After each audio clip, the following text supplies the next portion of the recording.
Have you ever stopped to wonder why Korea, a country with a rich and unified history, stands divided today into two starkly different nations?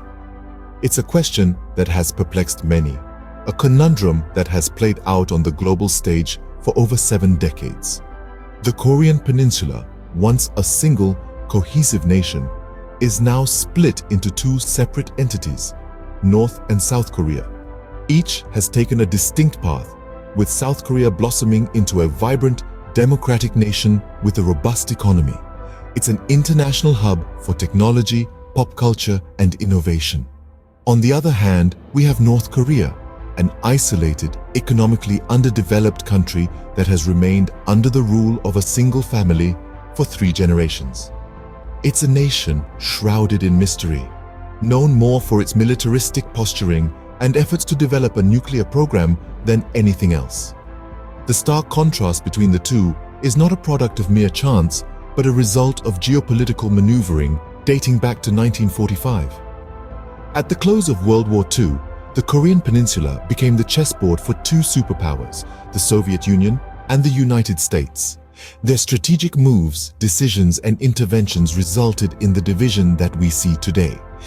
To appreciate the complexities of the present situation, we need to peel back the layers of history. We need to understand the forces that led to this division, the people who played a part in this geopolitical drama, and the events that have shaped the destinies of North and South Korea. So, let's embark on this journey together, tracing the footsteps of history and unraveling the intricate tapestry of the Korean Peninsula. After all, to understand the present, we must first delve into the past. The year is 1945. The world is reshaping in the aftermath of World War II. As the dust settles, the Korean Peninsula emerges as a focal point of the New World Order.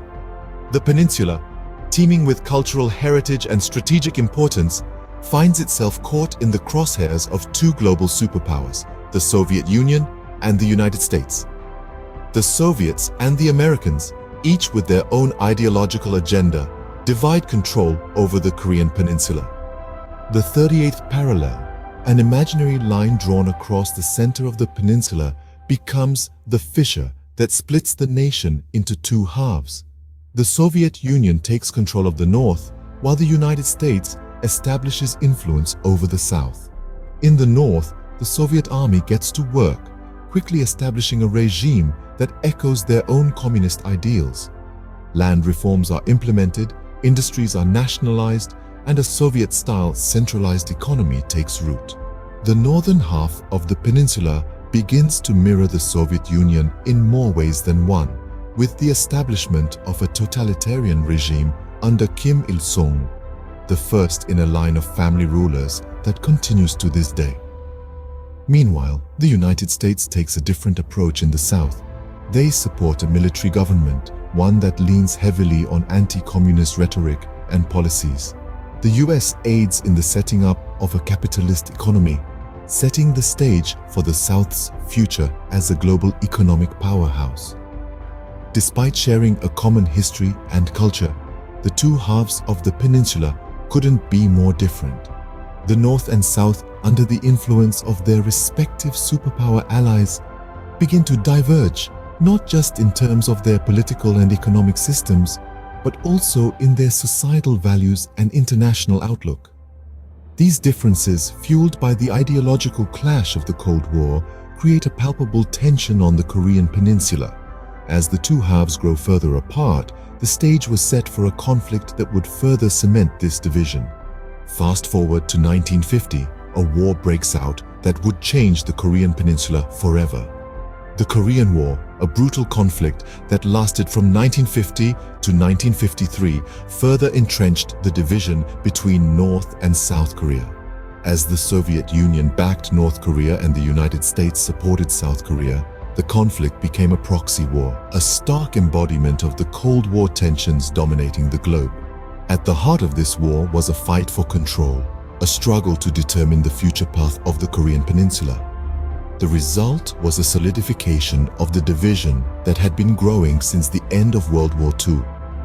The war ended in a stalemate, with the signing of an armistice in July 1953. But peace was not fully achieved, and technically, the two Koreas are still at war to this day. One of the most notable outcomes of the Korean War was the creation of the Demilitarized Zone, or the DMZ. This strip of land running along the 38th parallel serves as a buffer between North and South Korea. It is a physical manifestation of the division, a line that rarely sees any movement across it. In the aftermath of the war, the two Koreas became even more isolated from each other. The North, under the control of the Kim family, turned inwards and developed into a tightly controlled communist regime. The South, on the other hand, embraced a path of democracy and economic development with the backing of the United States. Thus, the Korean War was not just a conflict, but a catalyst. It hardened the division and set the two Koreas on distinct, divergent paths. It marked a turning point in the history of the Korean Peninsula, a point from which there was no return. In the years to come, the two Koreas would follow vastly different paths. As the world moved forward, so did the two Koreas, albeit in drastically different directions. South Korea, in the face of adversity, made the decision to invest in its people and its industries. Through a series of economic reforms and government initiatives, it was able to transform itself into one of the world's largest economies. It was a rapid ascent, fueled by industries like technology, automobiles, and pop culture, that saw South Korea become a global powerhouse. The political landscape of South Korea also underwent significant changes. The nation went from a military government to a democratic system where the power of leadership is decided by the people. This democratic spirit also extended to the press, which enjoys considerable freedom and plays a crucial role in South Korean society. In stark contrast to the South, North Korea took a different path. The nation remained largely isolated from the rest of the world, both politically and economically. The country's economy lagged behind, with a focus on military spending rather than investment in infrastructure or industry. As for its political system, power has stayed within a single family for more than 7 decades. Starting with Kim Il-sung, the leadership has been passed down through 3 generations, with each leader having absolute power and control. This continued isolation and autocracy have resulted in a nation that is vastly different from its southern counterpart. The contrast between the two Koreas is like looking at 2 different worlds. One is a vibrant, democratic nation with a booming economy, and the other a secluded, autocratic regime struggling economically.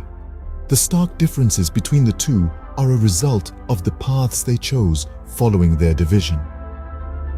The differences between the two Koreas have only grown more apparent over time. The tale of these two Koreas serves as a powerful testament to the impacts of political ideology and economic strategy on a nation's development. Today, the division between North and South Korea is more than a line on a map. It's a stark contrast of ideologies, economies, and global politics. One of the most significant sources of tension in recent years has been North Korea's ambitious nuclear program. Despite international sanctions, the reclusive nation has continued its attempts to develop nuclear weapons, leading to heightened global anxiety. Diplomatic efforts to ease the tension have been sporadic with varying degrees of success. The year 2018 saw a brief thaw in relations during the Winter Olympic Games held in Pyeongchang, South Korea. North and South Korean athletes marched under a unified flag in the opening ceremony, a symbol of hope for many. But despite this moment of unity, the differences between the two Koreas were palpable. South Korea, with its vibrant economy and democratic governance, was a stark contrast to the isolated and economically underdeveloped North Korea. The disparities between the two nations extend beyond the political and economic realms. They are evident in every aspect of life, from the freedom of speech and access to information in South Korea to the tightly controlled media and heavily censored internet in North Korea. The division has also led to a cultural drift, with 2 generations of Koreans growing up in vastly different realities. As we navigate the complexities of this divided peninsula, we must also consider the potential future of these 2 nations. Some envision a peaceful reunification, similar to the fall of the Berlin Wall. Others foresee a continuation of the status quo, with each Korea further solidifying its unique identity.